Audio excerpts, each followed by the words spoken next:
Bonjour, bienvenue dans la série sur l'électrodynamique classique. Donc continuons sur la méthode perturbative. On a donné l'équation d'onde qui est le point de départ. Alors si on connaît le membre de droite de l'équation d'onde, l'équation a la même forme que celle que nous avons utilisée pour trouver la solution retardée. En général, on ne connaît pas bien sûr ce membre de droite. La solution retardée doit alors être considérée non comme une solution, mais comme une relation intégrale. Une telle formulation intégrale constitue néanmoins un point de départ fécond pour procéder à des approximations. On peut, pour simplifier, assigner au champ non perturbé une variation temporelle harmonique de fréquence oméga et que cette variation affecte pareillement les écarts D moins epsilon 0E et B moins mu 0H. Cela restreint certes les types de perturbations envisageables, mais permet en revanche d'éviter des discussions trop complexes. Si donc on sous-entend une dépendance harmonique en E exposant moins I oméga T, l'équation devient nabla carré plus k carré D, nabla carré plus k carré D égale moins nabla croix nabla croix D moins epsilon 0 E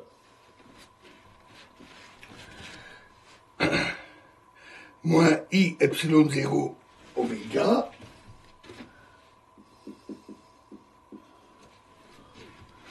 fois nabla croix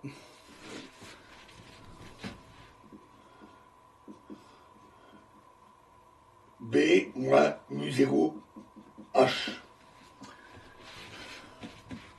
ou K carré égale mu 0 epsilon 0 oméga carré.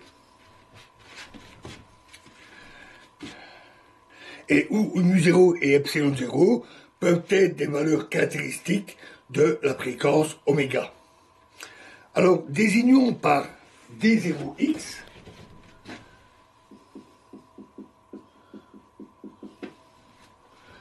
la solution du problème non perturbé, c'est-à-dire avec le membre de droite de l'équation égal à 0.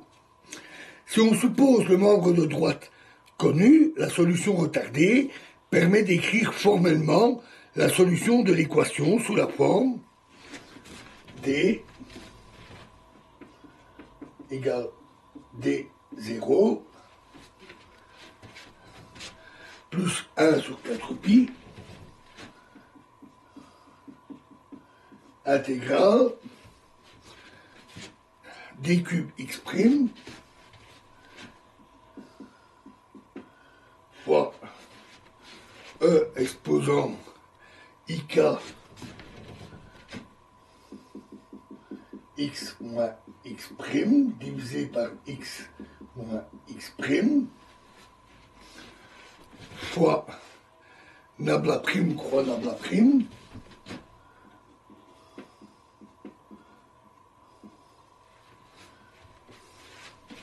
croix D moins epsilon 0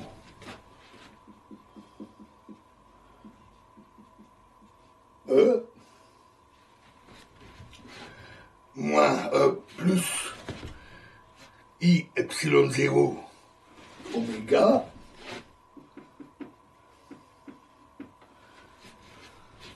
fois nabla croix B moins mu 0 H. C'est évidemment le fait que on retrouve D des deux côtés de l'équation qui fait que ce n'est pas réellement une solution mais plutôt une équation intégrale. Si la situation physique correspond à une diffusion, avec l'intégrand de cette relation, confiné dans une région finie de l'espace, et des zéros désignant une onde incidente se propageant dans une direction donnée, le champ loin de la zone de diffusion peut s'écrire sous la forme des temps loin, pas à, vers des zéros plus A diffusé fois EIKR sur R, où A diffusé, c'est-à-dire l'amplitude de diffusion, est donnée par A diffusé égale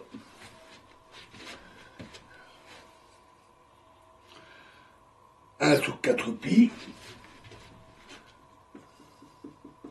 intégrale d cube x prime fois E moins I k n x x prime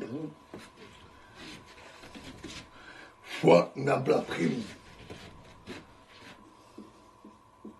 croix nabla prime croix d moins epsilon 0 E plus I epsilon 0 oméga nabla croix B moins mu 0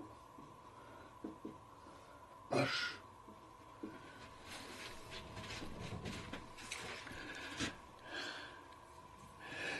Alors, toutes les étapes ici sont identiques à celles qui ont conduit aux champs multipolaires, au début quand on a étudié les champs multipolaires, pour les champs radiatifs.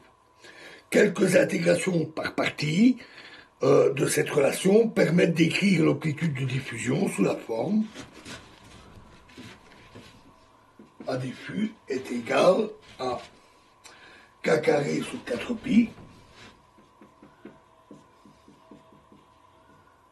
intégrale de d cube x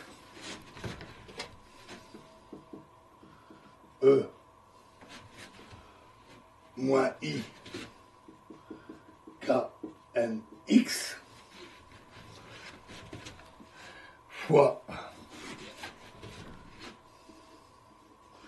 n croix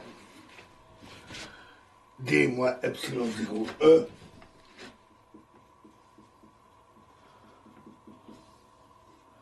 croix n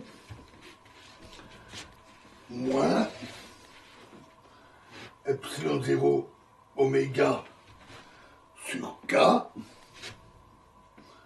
fois n croix b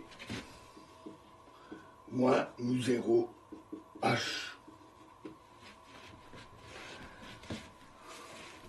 Voilà, nous sommes presque au bout de la construction de base de la théorie des perturbations et nous verrons la suite dans la prochaine vidéo.